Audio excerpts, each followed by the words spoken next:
Welcome to Sty Times. Hey, guys.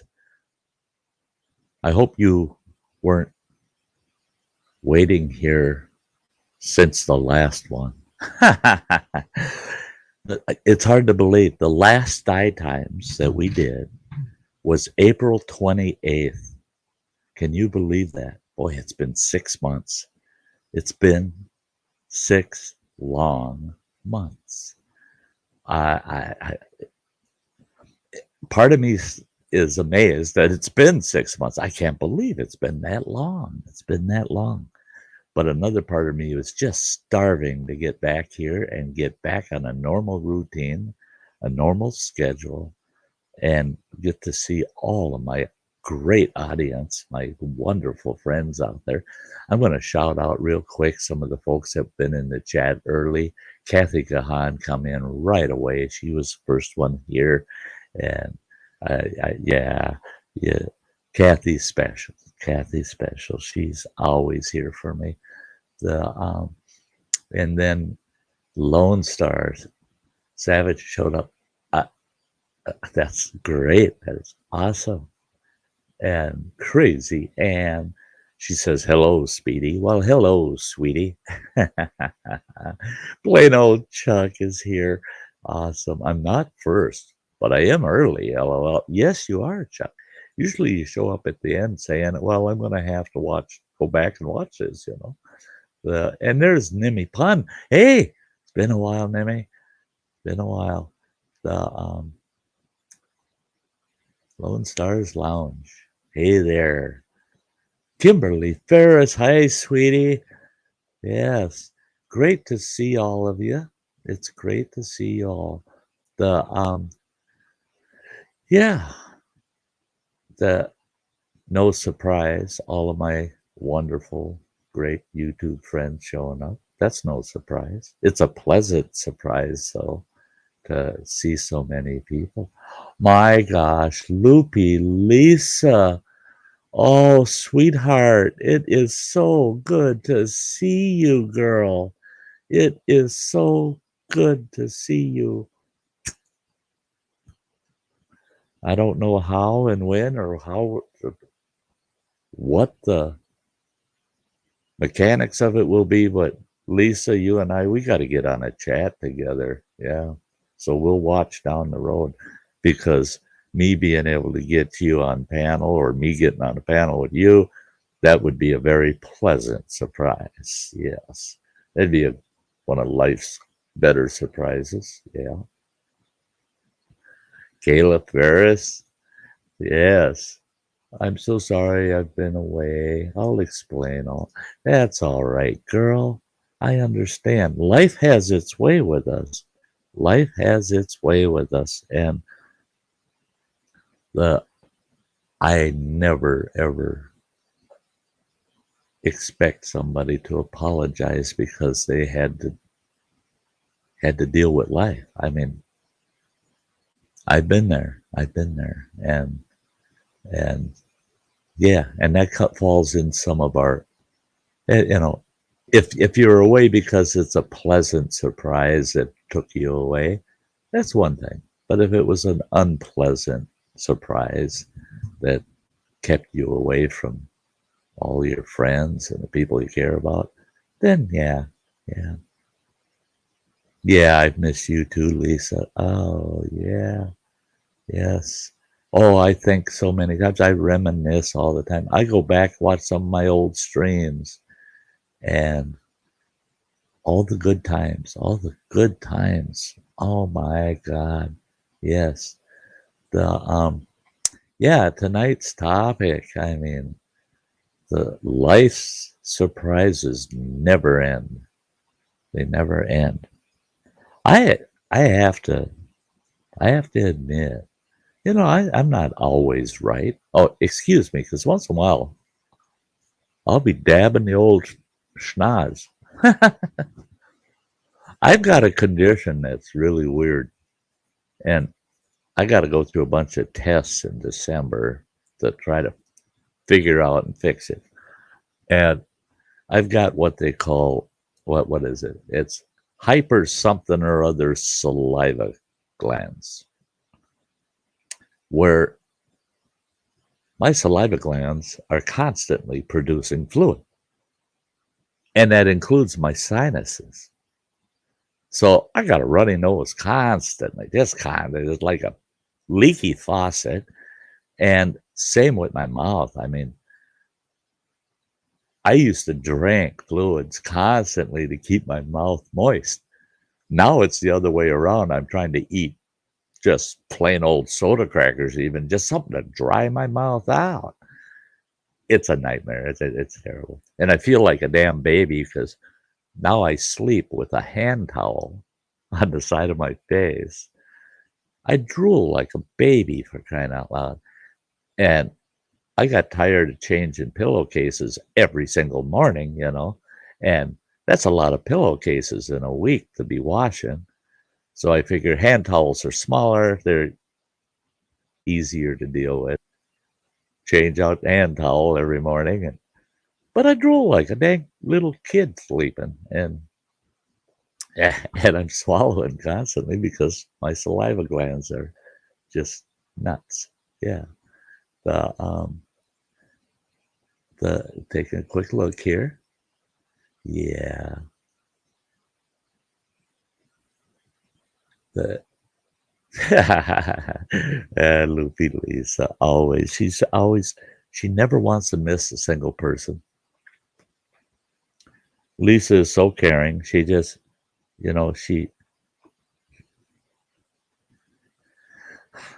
she doesn't think, she definitely does not think as high of herself as she thinks of all of us. I mean, that's one thing I learned with Lisa, and that's one thing I love about her, is her heart goes out to everybody, and she thinks about herself last all the time, and she'll even degrade herself to bring herself down below others. And oh no, she's one of you folks that she's at the top of my list.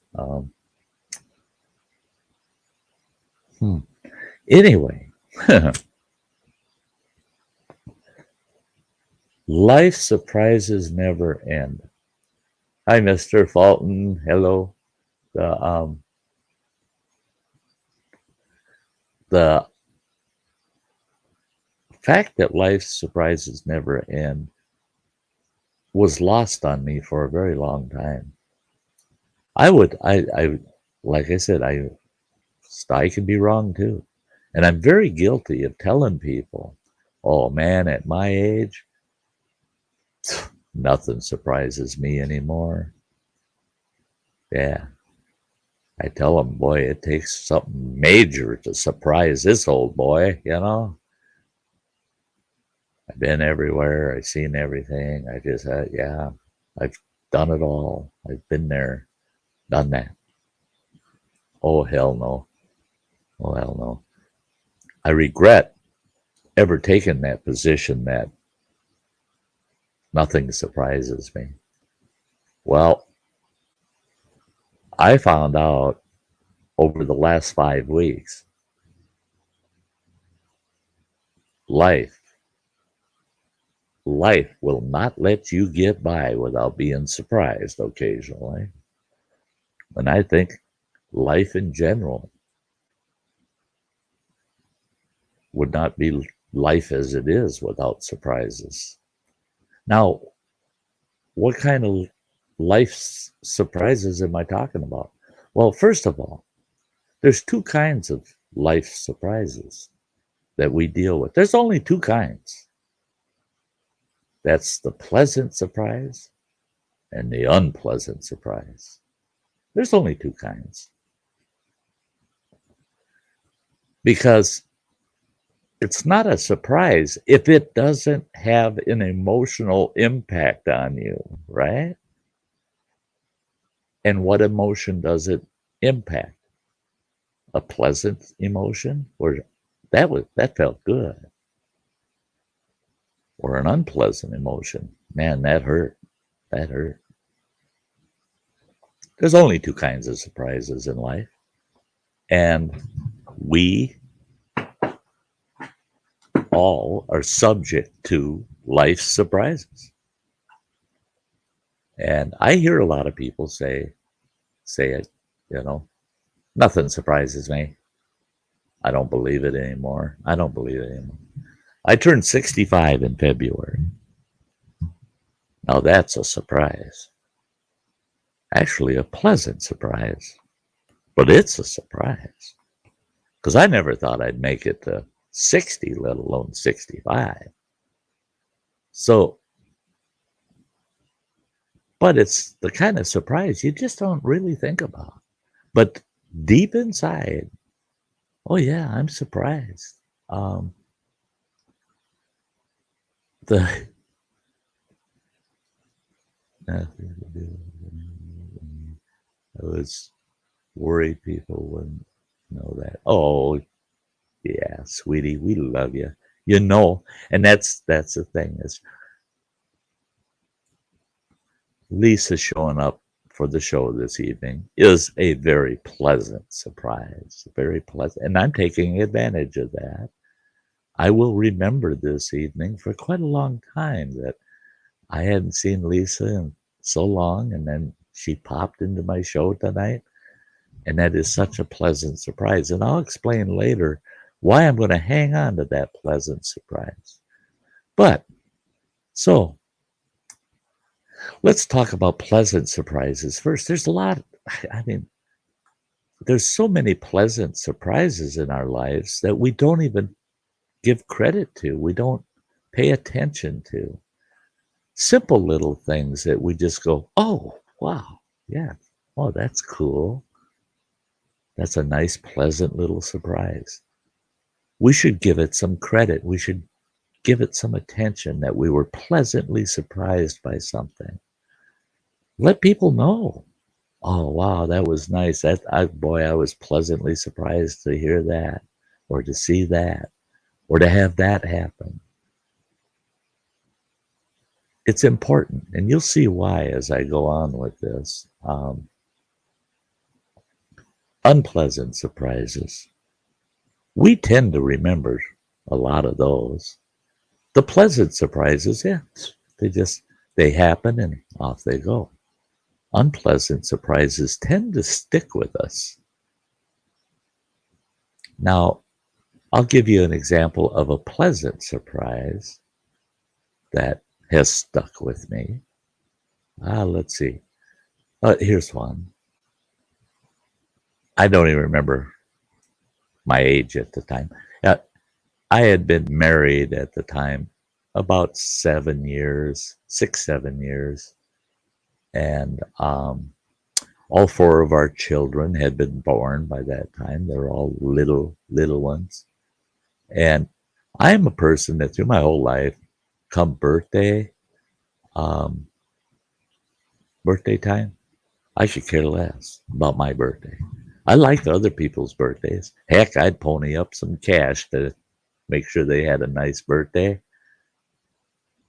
My own birthday, I could care less. I'm just that kind of person. So what? It's my birthday. If I'm going to celebrate my birthday, it's so that others can have fun, because I could care less, It's just another day. Well, this one time, I was working. Life was good at the time. Life was very good at the time. And I was working a very demanding full-time job, and we had a hobby farm, and I was farming, and we had a huge garden and livestock, and so I was one busy boy constantly. Boy, I worked my tail off, but I was happy. Things were good. The ex-wife, she was happy. Things were good. We had plenty of money, so financially we were in very good condition. And we had all the nice things in life. Life was just good. And there hadn't been any unpleasant surprises for the longest time. So life was very good. Well, she knew I didn't care. Hi, me Dibbo, out there in the chat. I know she realized I don't celebrate my birthday. if I'm forced into it by somebody else, well, okay, I'll celebrate my birthday, I guess. Well, so she got smart. And she says, I know how you don't like to celebrate your birthday, but she said, for your birthday, she said, Ken, you please go out to dinner with me to this one club that I really liked that place. That was a nice club. And boy, they had great steaks there. And it was a little high end. So, we didn't go very often. Hi, Eileen. And she says, yeah, I'd like to take you to dinner for your birthday. I said, well, that's cool. Okay. And then my birthday was about a week away. And I said, okay, let's lock it in. Let's plan on it. Take me out for my birthday. Thank you. Well, we get to this club on my birthday that evening, and I'm not paying attention to nobody. I want to get to that table, grab a hold of that menu, and see what wonderful steak they have that I'm going to have. Right? I just want to eat, right? We get maitre d' takes us to the table. We sit down. We got our menus, and we're looking. And oh yeah, I ordered a big old porterhouse steak and a bunch of sides and stuff like that. Oh, this is great. This is that. Actually, this is a great birthday. Nice birthday dinner. The waitress comes and takes our orders, and she walks away. Now this club's pretty big. It's a pretty big club. It probably seats 150, 200 people. And we're sitting there having a before dinner drink, All of a sudden, here comes a waitress walking over, and she's carrying a great big birthday cake covered with candles and crap, and brings it over and drops it on the table in front of me. And I looked at the wife, and I like, what is that? And all of a sudden, half of that club, the people in that club, and that place was pretty packed, half of that club stood up and yelled out, happy birthday to me. That's when I realized, started looking at them going, oh my God. They were all people I knew. They were all acquaintances, friends, family. I was there for steak. I paid no attention to the rest of the world. Now, you talk about a pleasant surprise. You talk about one heck of a pleasant time. That stuck with me. That was one of life's surprises you just don't see coming. You just don't see it, because I've never had anything like that happen before. And thank you, Kimberly and Crazy Ann, all the folks that shared out the show. That's great. That's wonderful. But so that's a good example of one of life's pleasant surprises that you just don't, and that's the key, is it's not a surprise unless there's no way you saw it coming, where even the clues, everything was right there. I could have noticed what was going on, but I was just going through life, I was a busy man. I worked 16 hours a day between my job and my farm, 16 to 18 hours a day, every day, 7 days a week. So there was no way that I was going to be aware that this was going to happen to me. Well, that's the same way with unpleasant surprises. And that pleasant surprise stuck with me. And it would rear its head once in a while to remind me that, yeah, there are pleasant times in life. There certainly are. There certainly are. But then an unpleasant surprise would happen. I've seen, hey, hunting and stuff with J&J. It's awesome to see you. It's been a while. But unpleasant surprises, they stick with you so much. I'll just give you a few. I'm not going to go into details. I had an unpleasant surprise when I was 12 years old, the loss of my father. I had, and just before him, an unpleasant surprise was the loss of my grandfather.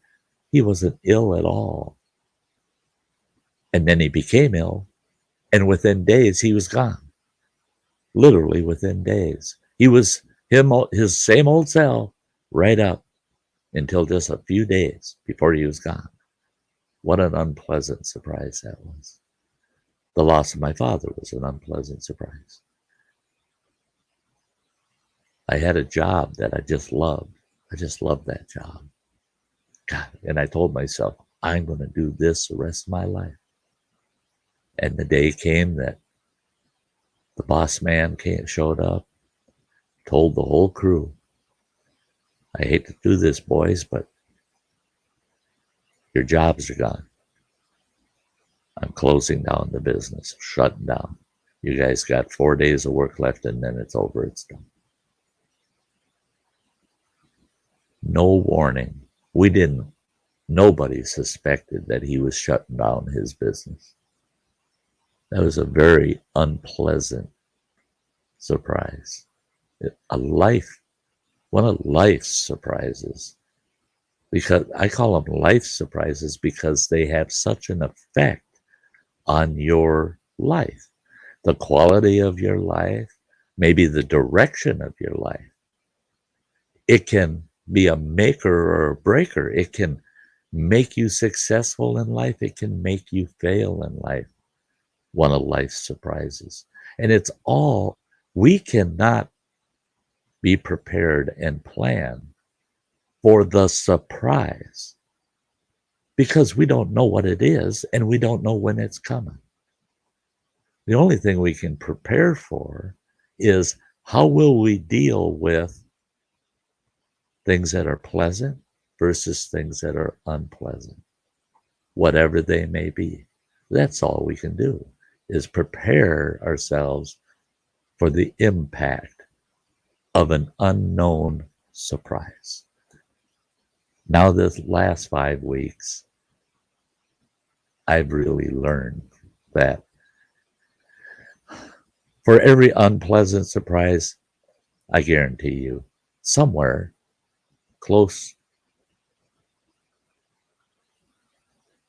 in close proximity of that unpleasant surprise, a pleasant surprise will arrive. It will show up. But the same goes the other way. You may have a life-changing, pleasant surprise. Hang on tight, because I assure you that somewhere down the road, there's going to be an unpleasant surprise. Life doesn't like to give us all pleasant surprises and no unpleasant. And it doesn't like to give us all unpleasant surprises. Life likes to balance us out with pleasant and unpleasant. It's our fault that we don't give enough attention to the pleasant surprises. Life is offering us all these little pleasant surprises, but we so easily get beyond them. We just feel it in the moment, and then we move on. We have an unpleasant surprise, and what do? We carry it, and we remember it, and we feel it. Our emotions are so damaged from it. The Running Water is here. I am very glad to see him here because the second half of the show this evening involves Running Water, and you'll see where I'm going with this in the second half. But I have learned in the last 5 weeks something that I should have learned a long time ago. And that's to take advantage of every little pleasant surprise and hang on to it and hang on to it tight. Because that pleasant surprise, you'd be amazed at how much that pleasant surprise reduces the hardships that you go through during unpleasant surprises. When you have to deal with an unpleasant surprise, it's good for you to be able to say, well, I guess I had that coming because I had all these other good surprises, you know? And I'm pretty certain that I'll be pleasantly surprised again, and I can't wait for that.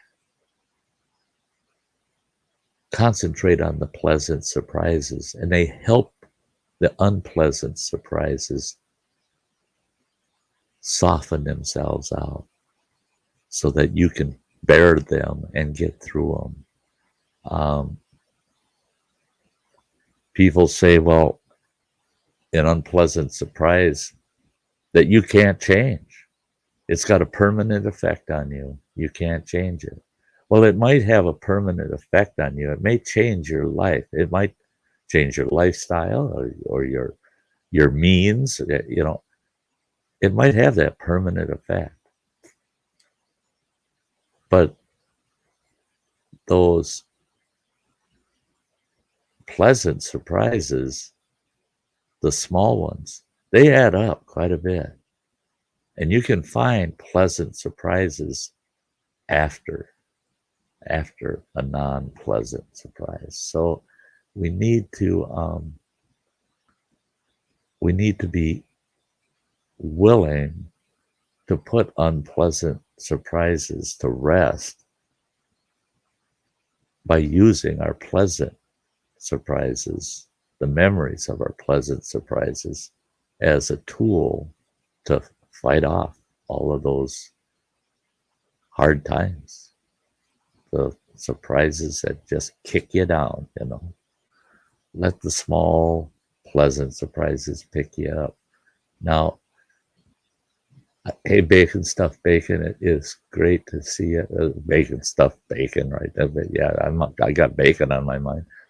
I just bought a pound of thick slice hickory smoked bacon. It's a local smoke shop.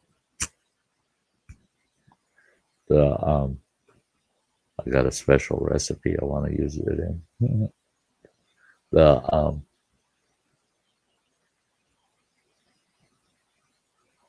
$500 out of my pocket and pleasant privilege. $1,800 tax rebate. Me Dibble. Yeah, you should read Me Dibble's comment there if you have it. That is that. There you go. There you go. That is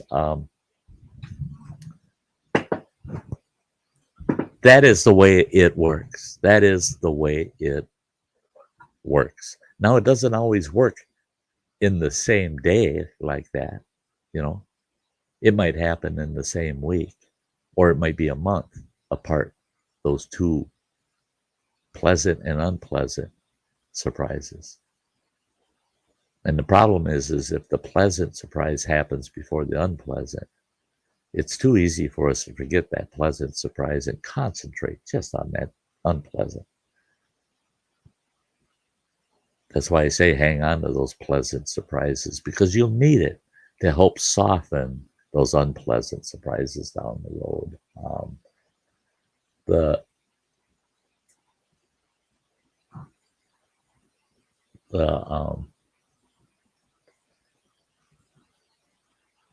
Let's see here.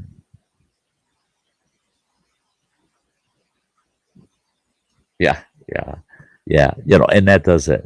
You know, and that's it. Is bacon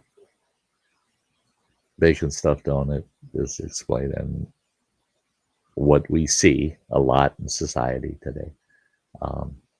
Yeah, and that's unpleasant. Yeah, it is. It is. You know, I'm one where There's nothing wrong with you mourning a situation that you are in, to say, oh man, I feel really bad, this really hurt me and blah, blah, blah. But then once you've said it, get over it, move on, move on. And that's why I'm saying, man, hang on to those good things in life. Those good things happen to you because you earned it. You earned the good times. Use it to fight off that feeling of pity and I'm so down and it's all my own fault, or why is the world after me? Well, that's just the way it is. That's just the way it is. Hey, guys, we're at the halfway point in the show, and I always do this. I got a couple of things. I don't want anybody to take off. Please hold out and watch these two things I'm going to run up here. I'm going to run them end for end, and it only takes approximately 2 minutes. So don't run off on me, guys. I really want to see this. These are my wonderful channel members that they hold the channel together. Boy, they keep us up and running. And I'll follow that up with what is going on through the winter.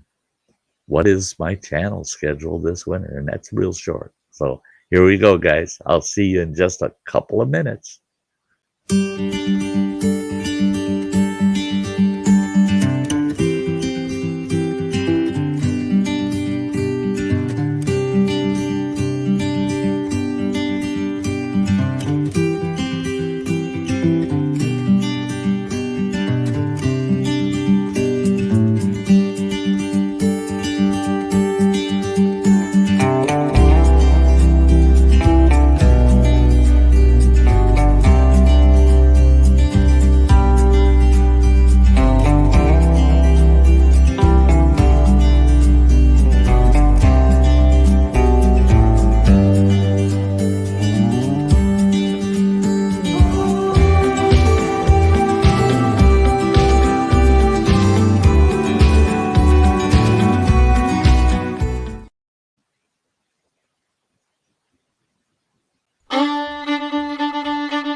We all have a story, we all have a tale. Well, there's a place I've come to know well, led by a man named Sty. He's full of stories, he is quite a guy. Sit around the campfire and hear him tell his tale. Some may be able to relate to him quite well. We're all just people looking for a place to go. Well, Sty has made one, and it is quite a show. Come meet Sty, he's quite the guy. There you have it. There you have it. Some of the greatest people in the world in that list of channel members. And that's my program schedule for the next 6 months minimum. Now, in the second half of this tonight's show, I'm going to explain why that could be a true minimum. Now, the last 5 weeks, I've had, oh, hey, everything spicy is out in the chat. It is great to see you, Phil. Native Grammys in the chat. That is sweet. Thanks for stopping in, folks. The but the last 5 weeks, what it did was prove to me that positive, you know, surprises, that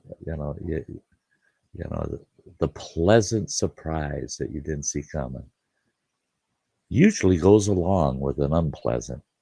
And the last 5 weeks really proved that to me. About a month ago, I had my eldest daughter. I hadn't seen her in a couple of years, person to person.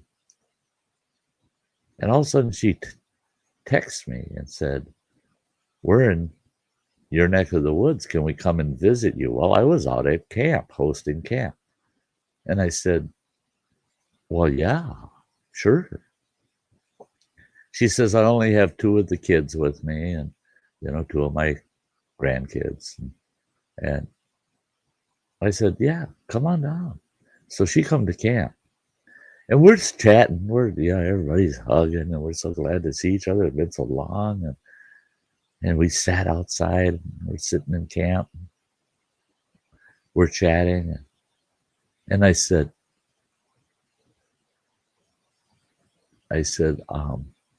somebody said something happened to Jerry, who was the father of three of my grandkids.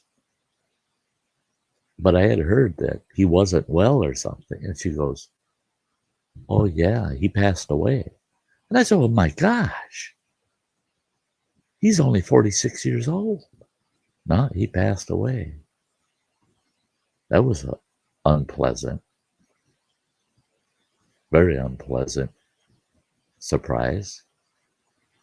And I said, "Where are you staying while you're here, I said, "Because you sure aren't driving home this time of night. They live hours away." And it was already well after dark. And she said, "No, we're staying at the Lakewoods Lodge." And I go, "What? How can you afford to stay there?" And she said, "Well, they gave us rooms free, And I said, "Why would they do that?" And she said, "Well, because we were here for Steve's funeral." I go, "Say what?" I said, "You don't mean Steve, do you?" And she goes, "Yeah, you didn't know." Here, my ex-wife's fiance had passed away also.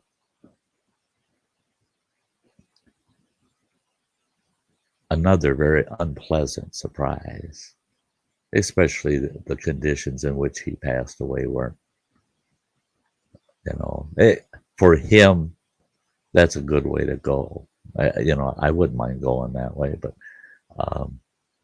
for the ex-wife, it wasn't very pleasant. And it was a surprise. They didn't see that coming. Well, they didn't see either one of their deaths coming.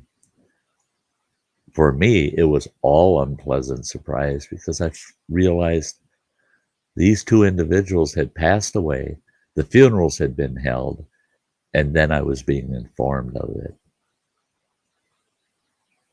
That is something I would have really liked to have known before the funerals. I would have loved to have known that it had happened so that I could have at least participated. No, it wasn't COVID related, neither one of the deaths. No.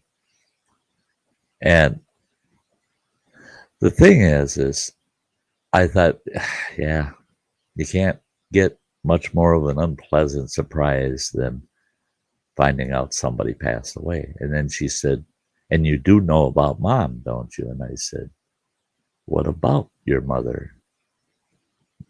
Now, my ex-wife and I, we've been divorced 7 years now. And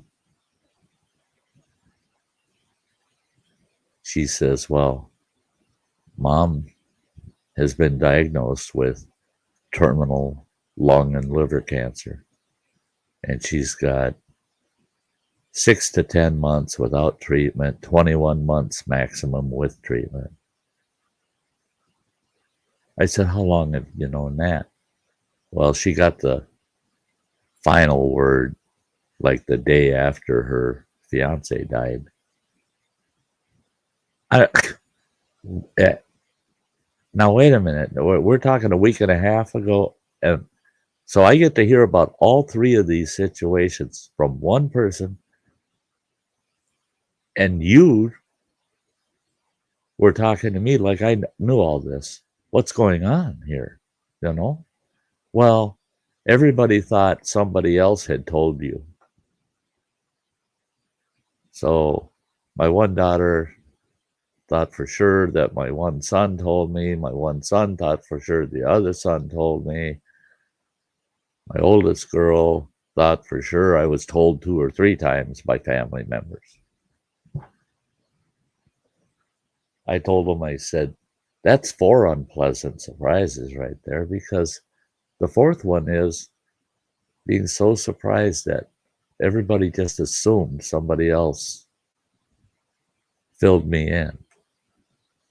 I said, I hope I can impress on all 4 of my children, never assume I've been told anything, ever. I don't care if all 4 of you contact me to tell me the exact same thing. That does not bother me one bit. What bothers me is that none of you contacted me because you assumed someone else did. Don't ever assume those things, because it makes the unpleasant news that much more unpleasant. And the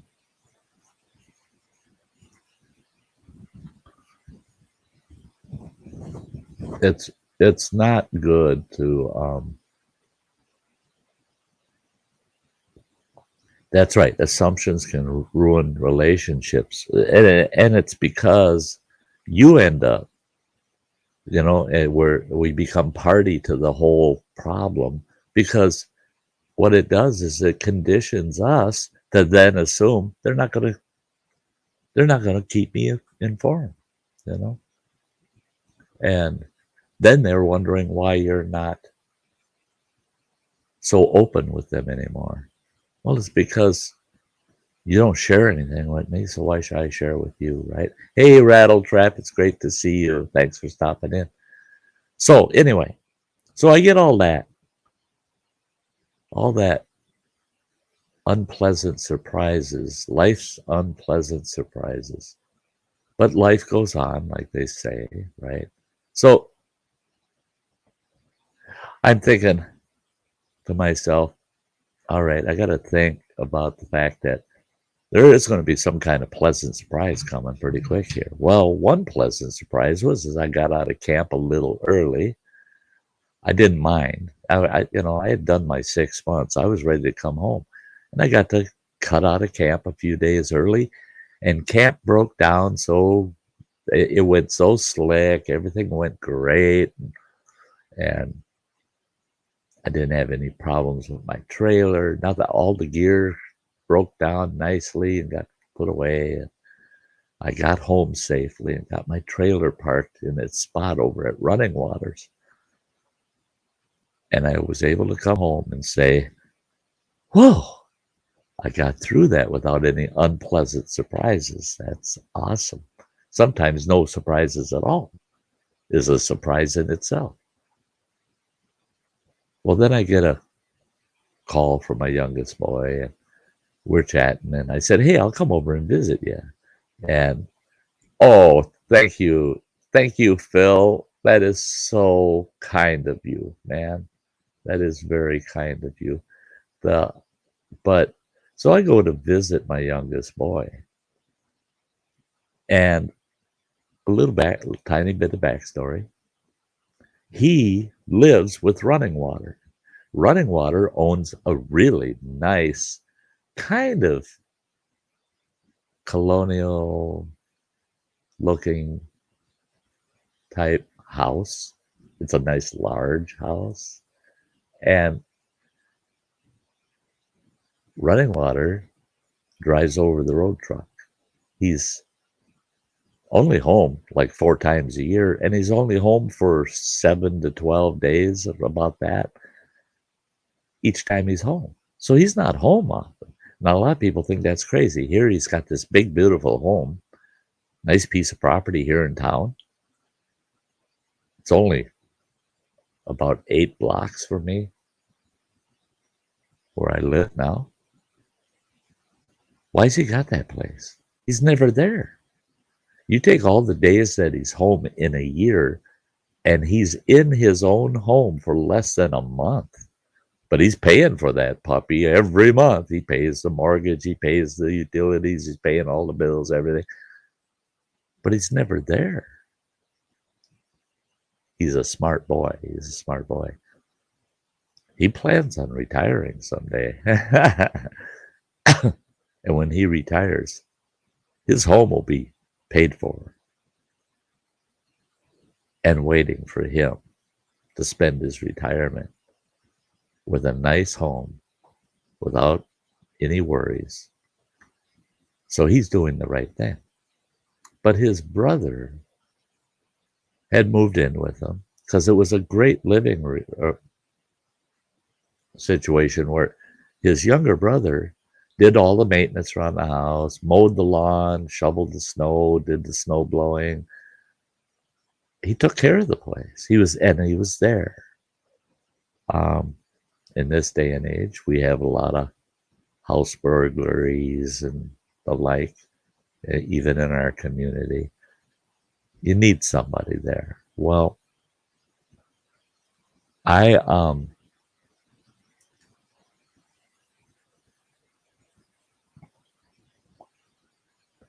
couldn't encourage my youngest boy enough when he decided he's going to move in with his brother. And they set up an agreement. They're going to pay, he's going to pay his brother rent because Running Water pays all the bills there, everything. I mean, he pays everything. He's even paying for the internet. And I'll tell you what, every subscribable thing you can get for movies, channels, everything, he's got them all. He's got them all. And he just you live there, he'll give you the password, man, and you're in. And you get all of it. He says, I'm paying for it anyway. He says, and I pay for it all the time because I want it when I am at home. I want to make sure it's there, Okay. Plus, he can use it on the road. You can access all of those, But, hi, Gemma. It's great to see you, girl. But, so their mother's diagnosed with terminal cancer. My youngest boy feels a real heavy responsibility to his parents, right? You can't put them in a nursing home. You can't, somebody's got to take care of them, blah, blah, blah, blah. Well, he worked it out with his mother. She got the house, after her and her fiance bought the house together, and the probate gave her the house. She's got the house. Well, she still owes some mortgage on it, but she's got the house. So my youngest boy worked it out. He's leaving Running Water's home, beautiful home. He's got everything he could ever dream of there. He's leaving that and moving in with his mother. A little more cramped conditions, but he's got things that everything he's got at Running Waters, he'll have there. And what he'll have is his self-satisfaction of being able to be there to help his mother out through her final days. And I suspect, I really suspect that his mother will probably will the house to him. Hey, get her done, Granny, sweetie. It's great to see you. And so he's leaving. So now Running Water's got this big, beautiful home. Nobody to care for it. Nobody to look out for it. Nobody living there except him once every 3 months for a week or so. So Running Water, I offered to him, I said, I guess what I can do is I can run over there every day or two and check on the house and do the mowing and the snow removal and maintenance stuff and just make sure the house doesn't freeze up or anything. I can go and check your mail and stuff. And I can do that, I guess. And he said, wouldn't it be easier if you just moved in, replaced Joe, my youngest boy? And I go, oh, really? And he goes, yeah, I've got an opening. He says, my tenant is gone. So I said, yeah, I can see that working. And we talked it through. And I would be paying running water, the same amount of rent that my youngest boy paid. Running water says, yeah, that works great. That works good. He says, that's, yeah. And the benefits of moving in there, those were pleasant surprises. For one thing, I don't have to pay for internet anymore. Running water says, no, you don't buy the internet. That's part of your rent. That's, because everything I've got comes with the house. You use it all. Well, I can't beat that. I can't beat that. And so the other thing is my bedroom here is 11 feet by 11 feet square. That's a good sized bedroom. That's a good sized bedroom. My bedroom at that house will be 16 by 18 feet. It's freaking huge. It's huge. Plus, I get the use of the main living room, the front room, to set up my YouTube studio and all of my electronic paraphernalia.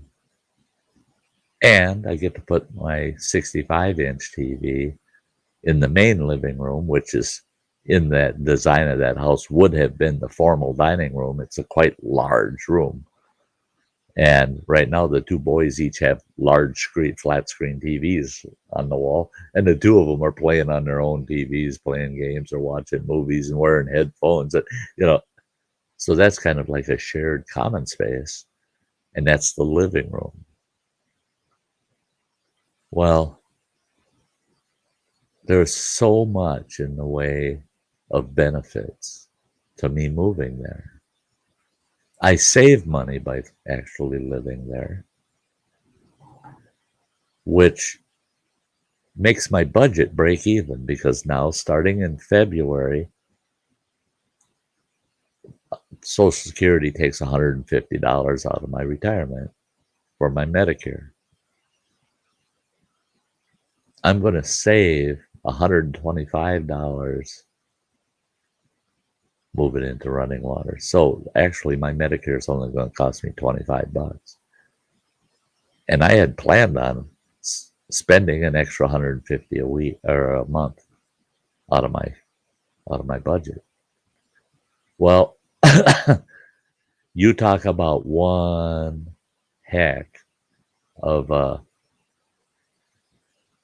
really sweet life surprise, right?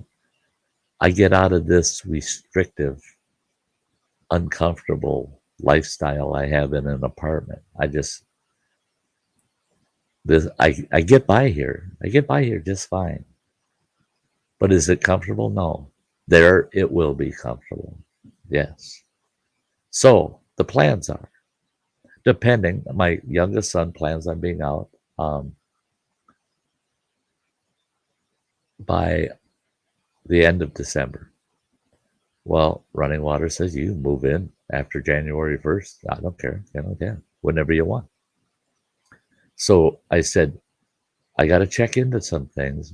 Tentatively, I will move in January or else February. So one of those 2 months.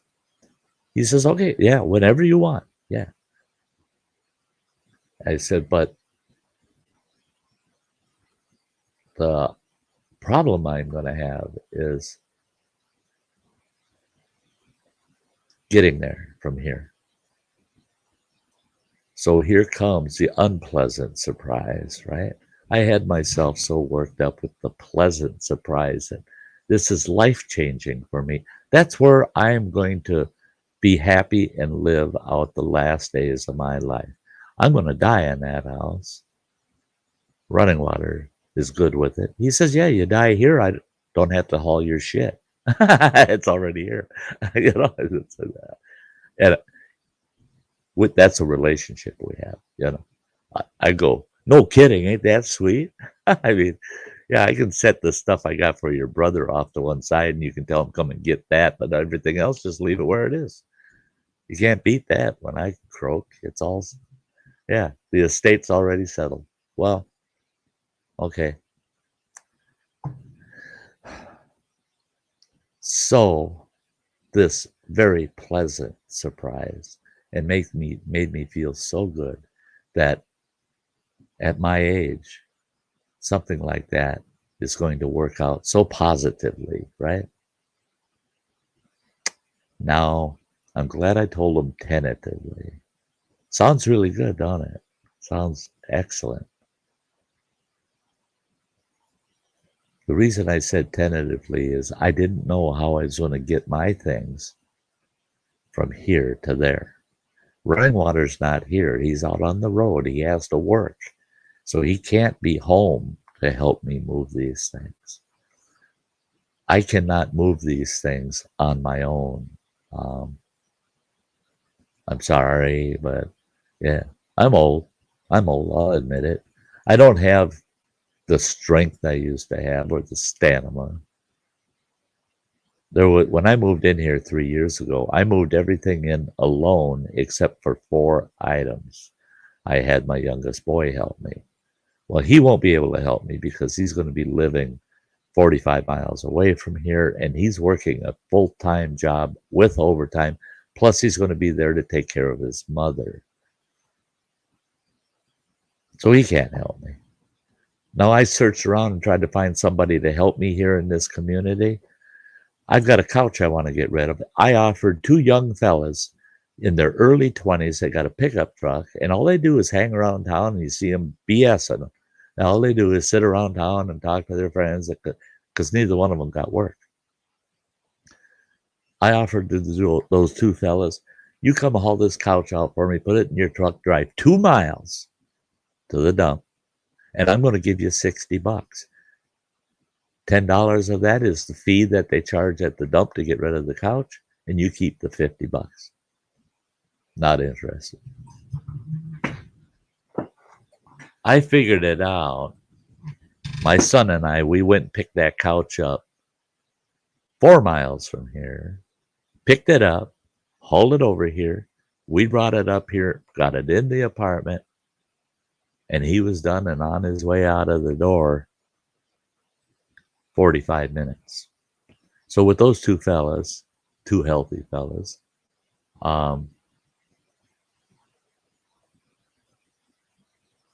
they're lucky if they'll have an hour involved, period. That's $25 an hour for each of them. I'm paying $50 an hour, but they're earning $25 an hour each. And they said, nah, we're not interested. No. And I asked them, I said, can you do me a favor? Then spread the word with all these other guys you're hanging out with here in town that I got this little job for $50, you know. Just get that couch the hell out of here. For $50, I'll give you $60. Hell, if you don't take it to the dump and you take it home, I don't give a damn what you do with it. But for $60, I just want it gone, and I don't have to think about it. Spread the word. And I talked to the fellow a week later, and I said, I bet you didn't spread the word for me. He says, no, I've been trying for you, Sty, but he says, nobody's interested. Nobody wants, nah, just not worth it. What has gone wrong in society? We're going a little bit over on the show tonight, being it's the first show of the season. We're not going to go way over, but we're going to go a few minutes over. But, so I told him, I ran into him yesterday, and I told him about my plans that I want to move to Running Waters. But now my current health condition, the current condition I am in, if I move everything myself, I can move everything except certain things. I have 12 items that I would need help with that I can't handle myself. And well, actually, 10 items I can't handle by myself. I need a second set of arms at least. I've got 2 items. I really need to hire somebody else to handle them and get them the hell out. I'll probably mess my back up or hurt myself some damn way if I get involved. That's why I'm willing to pay them. They're young, healthy, they can do it. I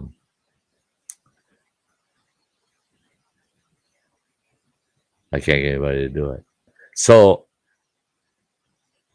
nobody's interested. Nobody. And I told this fella, I said, I got a bigger project. I said, and it's going to take you probably a whole, maybe 3 hours. Running Water's house is only about 8-10 blocks away. Show up with your truck, back it up to this back door. We hauled these 12 items out. We can haul, I figured it out. We can make 2 trips because I got my truck, he's got his truck. We'll load both trucks up for the first trip, 3 items per truck. Come back, get the other 3 items and haul them over. No way will it exceed 3 hours. And I said, I'll give you $300 because I'm thinking I can scratch up 300 by February. That would mean I'd move in February. I can scratch up 300. He all but told me to F off. $300. He says, no, there's no way. Nobody's going to do it for you for that little. I said, for 3 hours, $100 an hour? And you're not going to. I said, do it to help me out, man. I said, I'll pay you $300 plus I'll take you out for lunch. Nah, it ain't worth it. Something has changed in the world. This is starting to not feel like my world anymore. Like I feel out of place. I'm shocked. I am very it's a very unpleasant surprise to find out that there aren't people out there that I'm not asking them to help me out. I'm asking for him to do something and be paid well for it. I'm old enough to remember the day when locally, I've got friends out there, but they don't live here. They're not close. They can't help. And I totally understand that. But I remember the day that locally, man, if I went out on the street and say, hey, I got an old couch I got to get rid of. Somebody want to haul that out for $10? They'd be fighting over who gets the $10 to get up there and get it the hell out. Now, we don't want to talk to you. $50. I'm only going to make $50. Nah, don't care. So my only alternative then, I thought, well, okay, we got a moving company, Clark Moving. It's the only one we have in this town. Couple of other movers in towns that are within 45 minutes of here. Well, I approached Clark. I know 2 of the guys there that actually are part of the ownership, and talked to them and told them, I said, for what these guys want, I'm sure you'll move my whole frickin' place. You'll move everything. All I got to do is box stuff up and you come and get everything and move it. And he says, well, I don't know how much you offered him, but he says, I doubt that you would have had to pay them as much as us. And I said, oh, you'd be surprised.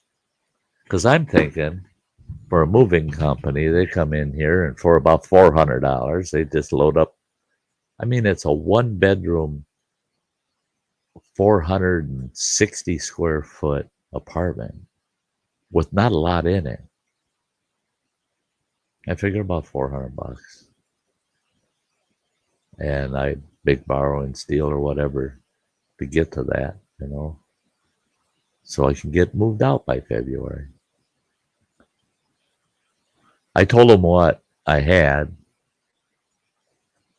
and he said $1,300. We move everything. $1,300. I ain't got $1,300, so that ain't happening. I said no. I said, okay. How about you haul the 12 items? Just the 12 items. Your big truck, you fit on the damn tailgate, and you take it over to the house, and you back right up to the door. 8-foot porch. You walk across the 8 feet in the door, and another 8 feet into the front room, and set it down and get out. Well, he says, yeah, that makes a big difference. And he said, but until I see the actual items, I can't give you a firm price. But he said, I can guarantee you it'll come in between 600 and 1,000 to move those 12 items. I can't do that either. I can't do it. It's just not going to happen. It's just so. I had this huge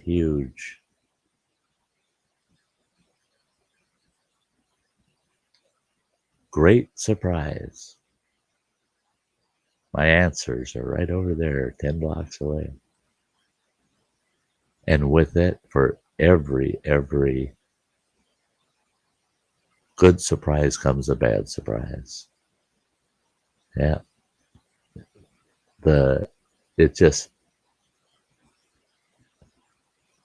Life is going to have its way with you. It's going to have its way with you.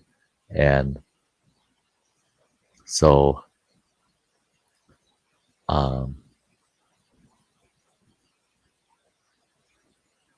yeah, because I moved here last year, 3-bedroom, 24 beers and pizza. Yeah. I mean,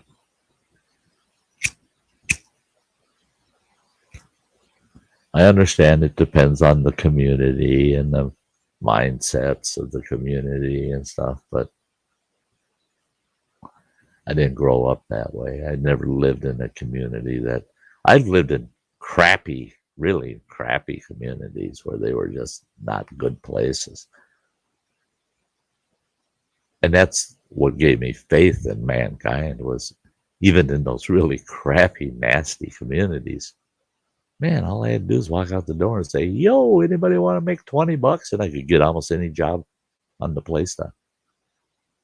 Not here. And I like this town. I really do. I like this town. But a lot of the people I'm not happy with. Yeah, see, and that's it, Eileen. My neighbors here in this building, we're almost all seniors living here in this building. And I had some of them tell me this morning, heck, if it takes 2 healthy boys, you think 8 of us can help you do it?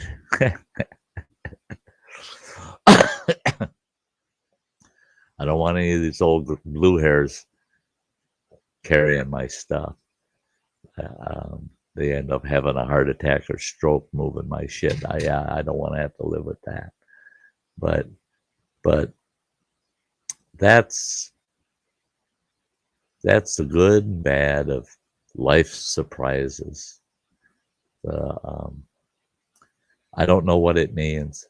Maybe something will come up where I can get moved. But if I move, that is such a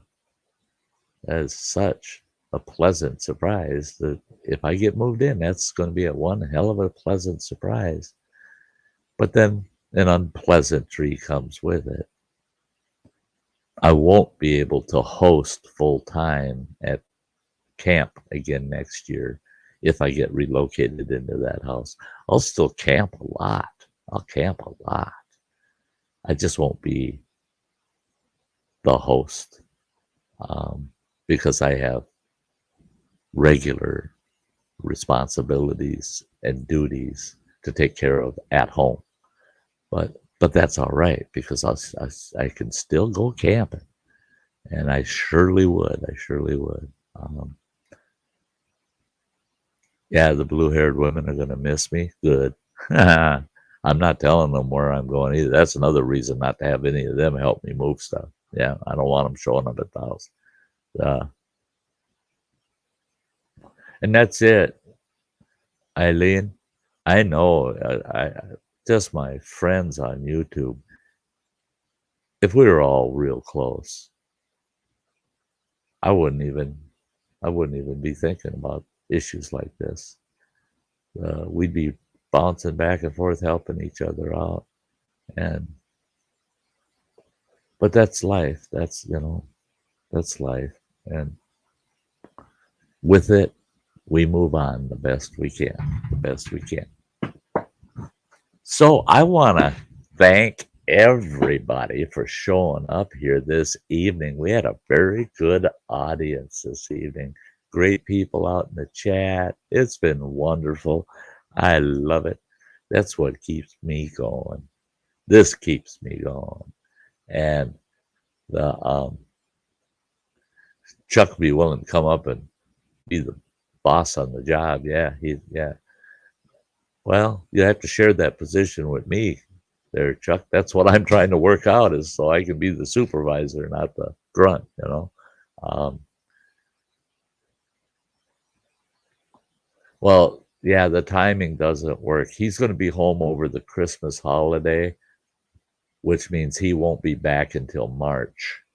And really, if I'm going to make this move, I want to be out of here.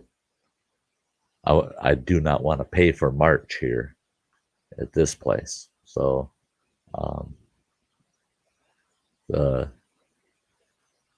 yeah, Kathy, I know that. You know, you guys are just wonderful. Yeah, Crazy Ann, something will happen, another event of some kind. Either I'll come up with answers for it and I'll get moved, or maybe there's a reason why I wouldn't be moving. I don't know. So, and that goes right to tonight's topic is you take those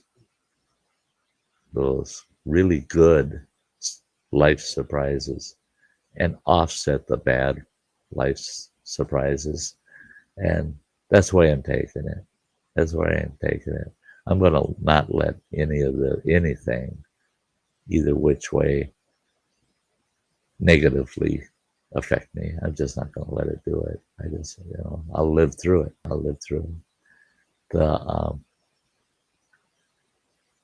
Carry all my little stuff. I don't do mattresses or dressers. So, yeah. See, and that's it. I've got, well, just the entertainment center and the TV. The two of them combined come to 264 pounds. I ain't moving that shit.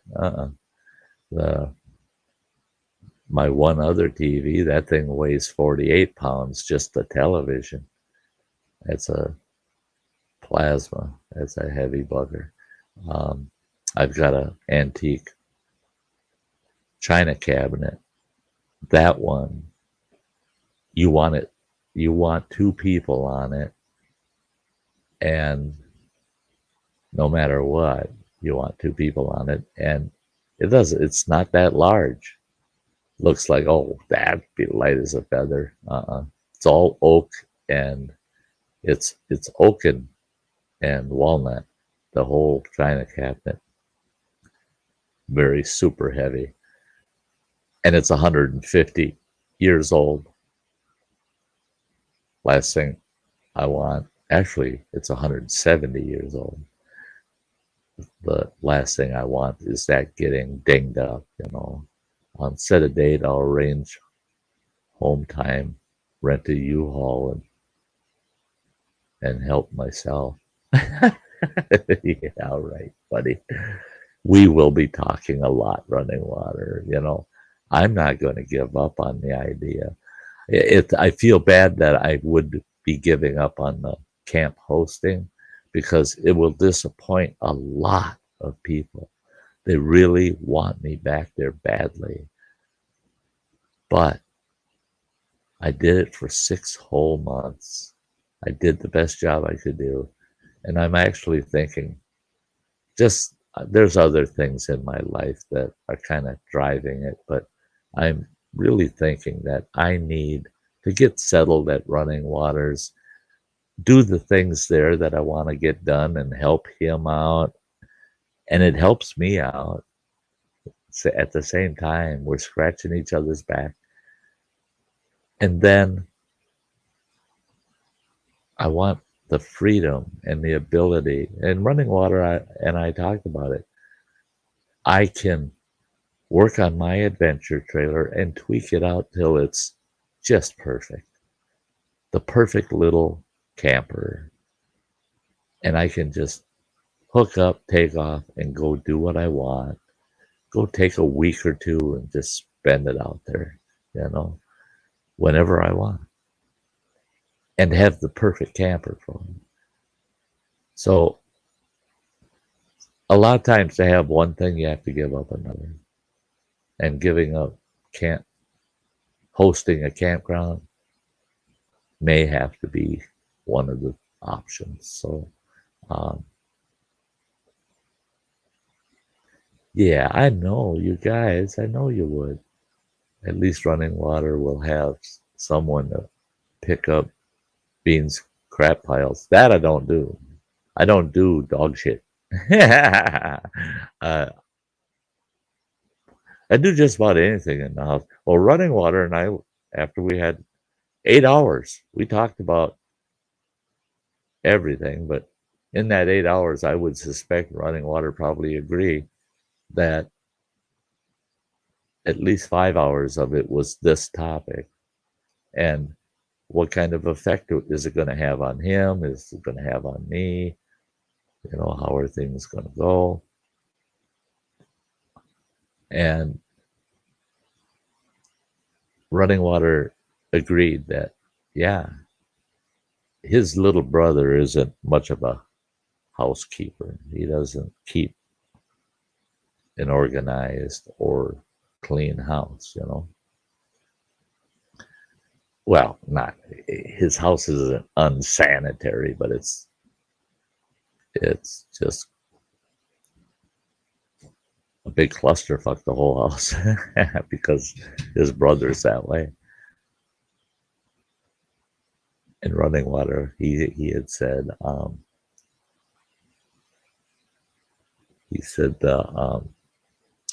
one thing he knows is he grew up in my home. He came and visited my home after they were out of the nest. He knows what his house is going to look like if he's got me living in it versus how it looks today with his brother living in it. I tried living with his brother in it. His brother never realized it till after I was gone that the house was well taken care of. So I told Running Water when he comes home off the road, if I'm living there with him, all he has to do is come home and he comes home and food's in the cupboard, in the fridge, everything's there. He doesn't. The first thing he doesn't have to think about is I got to go to the store. There's no food here. There's no, and he can quit eating off of nothing but paper plates. But I'm guilty of that too. I eat off of paper a lot. But if he wants to use a dinner plate, use it. I'll wash the damn thing. It's when every dish and every pot and pan in the whole house needs to be washed, and they're being washed as needed, not because all of them are dirty. I'm not that way. I'd rather not have a single dirty dish in my kitchen if I can avoid it. There's times, yeah, they'll sit overnight. I'll do them in the morning.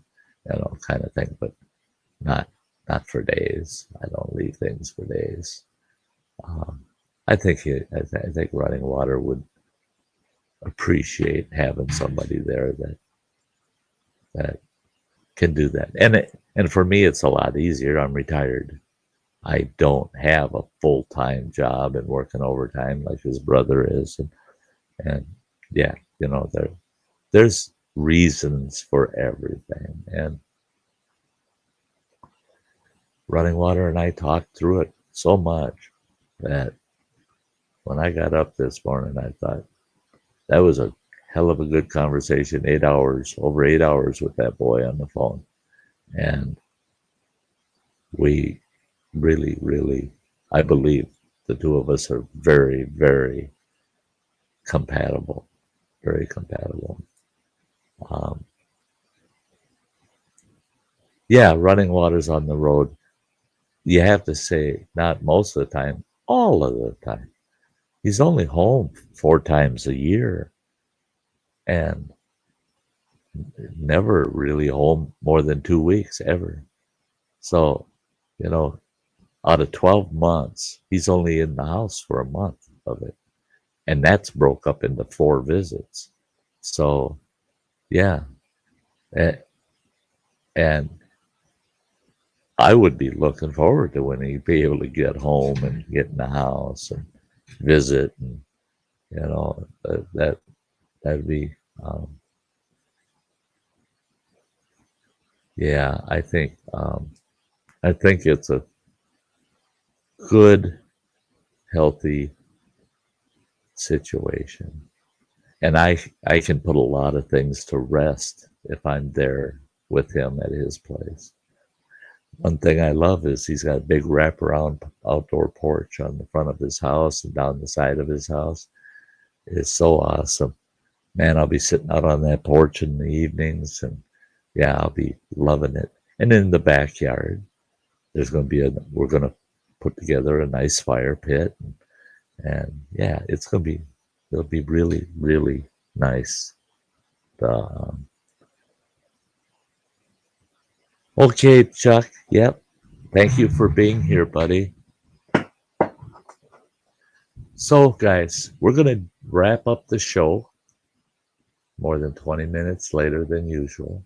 But again, it's the first show of the season. So we went a little long tonight. And I want to thank y'all. I want to thank y'all. The number of people that showed up tonight is a very pleasant surprise. And please keep in mind, anytime you have a chance to experience a pleasant surprise, oh, hang on to it. Hang on to it. Don't give up on remembering that pleasant surprise and shout it out. Let everybody know how much that pleasant surprise meant to you.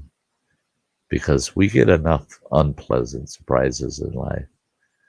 So every time life gives us even the smallest pleasant surprise, capitalize on it and let that help you be a better person.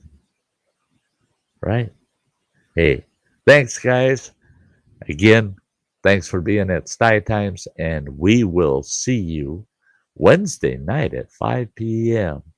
And as I did last year on my closing, it'll tell you what the next Sty Times topic is.